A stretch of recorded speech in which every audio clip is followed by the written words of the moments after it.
Hello, I'm meteorologist Brad Warner from Region Weather Live, your YouTube source for weather across the Dakotas and Minnesota.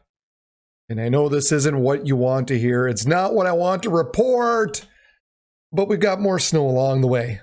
So we're actually going to start off here. This is 1 o'clock Thursday afternoon, and this is where we're looking at a bunch of moisture coming in out of the south.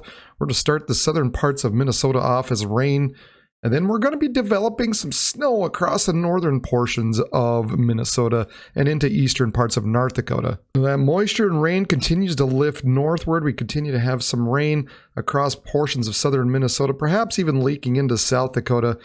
But the main thing is going to be two things: the snow that's going to be developing, and then this line in between where we could be seeing a little bit of freezing rain and sleet as we get to around 4 p.m. or so on Thursday. By about 7 p.m., we're looking at still some rain across the south. We've got that dividing line once again between the rain, sleet, and possible freezing rain there. And then the snow continues to develop further to the north. Now, some of the models have this snow stretching a little bit further back, so as you'll see in the snow accumulation forecast, I do have some trace of snow a little bit further back than perhaps what this model is showing. And that's just kind of because some of the other ones have been hinting at it consistently, that some of the snow could actually stretch back a little bit further to the west than what the European model has been showing. And as we continue into Thursday night, we could see by about 9 or 10 p.m., look at this, we could actually have a little bit of thunder developing across far southeastern portions of South Dakota, far southern parts of Minnesota. Hooray! We could finally hear our first rumble of thunder for some of you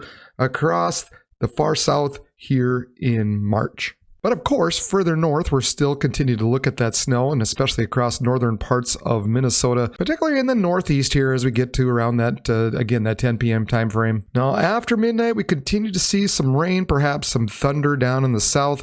That snow begins to taper off a little bit here in the north. That freezing rain line kind of backs off. I think by this point into the night, we're probably not really going to be too concerned about that. And then already past midnight, further back to the west comes the next little system that's going to be infringing upon our area. So by 4 a.m., this system continues to exit out. We have a little bit of rain left down in the southeast, but the snow continues to push in from west to east, mainly across South Dakota. And it looks like it's mainly expected to be light at this point. By 7 a.m. Friday, again, not a whole lot going on just yet. As we get to 10 a.m. and eventually noon and 1 p.m. on Friday, that's when things really begin to ramp up. Seems to be the story this year. That really, it looks like late morning into the early afternoon hours. It seems like that's really when these storms have been ramping up all winter for some reason. And again, it looks like it's going to happen again, particularly across eastern portions of South Dakota, southwest Minnesota here, as that snow begins to ramp up once again. We get that freezing line in between where we could see some freezing rain and or sleet. And once again, perhaps in the far southeastern parts of Minnesota, we're looking at the potential, at least, of a few thunderstorms. Now, there is this warm front extending upward, and you might hear of people talking about the potential of severe weather down in through Iowa, southern Wisconsin, into northern parts of Illinois. And that's mainly because of this warm front that's really not expected to make it a whole lot further to the north. So I don't think the severe weather will leak into Minnesota as the way it's looking at this point. It's going to stay to the south, but just so you know, there is that potential just south of you, but I don't believe at this point it's going to make it into our region. 4 p.m. on Friday, again, that snow perhaps heavy at times across eastern portions, particularly southeast portions of South Dakota, western parts of Minnesota here. We're looking at the light to possibly moderate snowfall. We're also looking at the potential of some stronger northerly winds starting to develop. So once again, as we get into the afternoon hours on Friday, particularly within this region, we've got the potential at least of seeing the reduced visibilities, the snow-covered roads, and the slippery conditions. And yes, that's starting to sound like a broken record, and of course that continues to slide eastward, as a lot of these have done this winter. It's amazing how much we've seen this, but again, that snow line continues to creep eastward.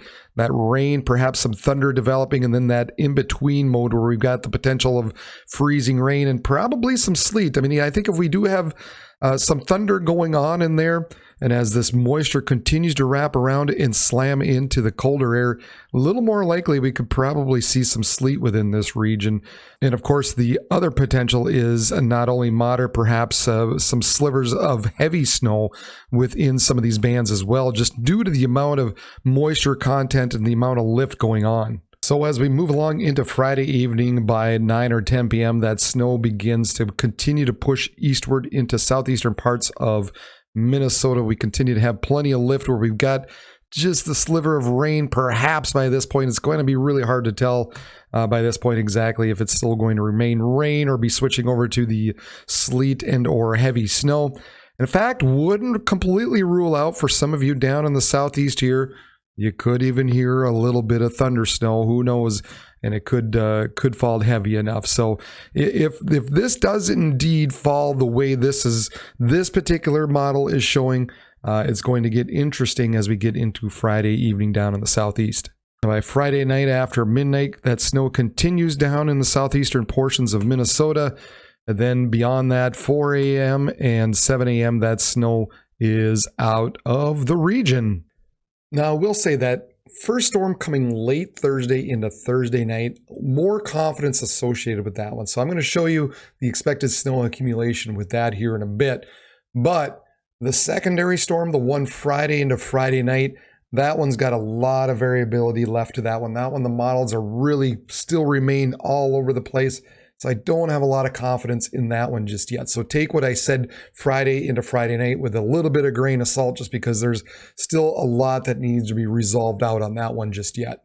So here's what I'm thinking as far as snow accumulations at this point, and we're looking at the heavier band basically stretching between Duluth and Ely out towards Bemidji and just south of kind of Red Lake, perhaps stretching close to Crookston-ish, but it's gonna be tough. But right in through here is where we're looking generally for that 3 to 5 inch mark, and then 1 to 3 across a good portion of the remainder of northern parts of Minnesota, stretching into far eastern parts of North Dakota here.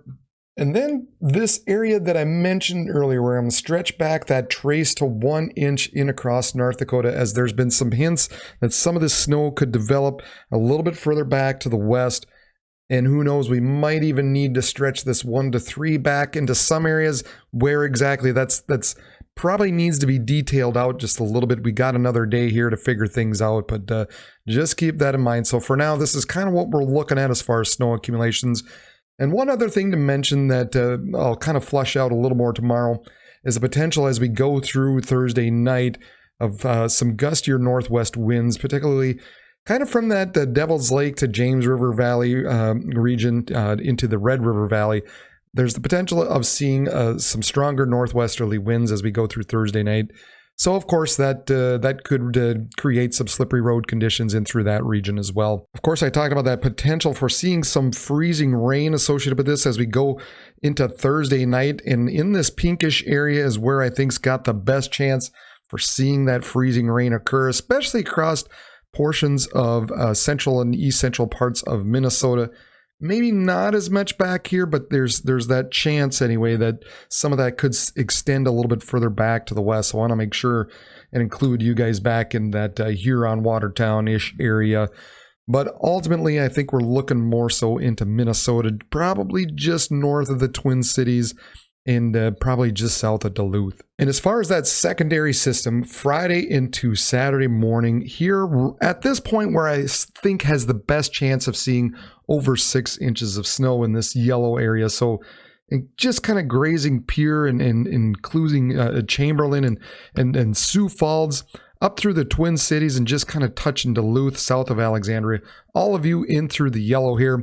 It's kind of where I think that best chance is for that secondary system for seeing a good amount of snow. Again, that'll be have to be adjusted, but for those of you within there, just kind of keep an eye out in particular of this next storm system coming.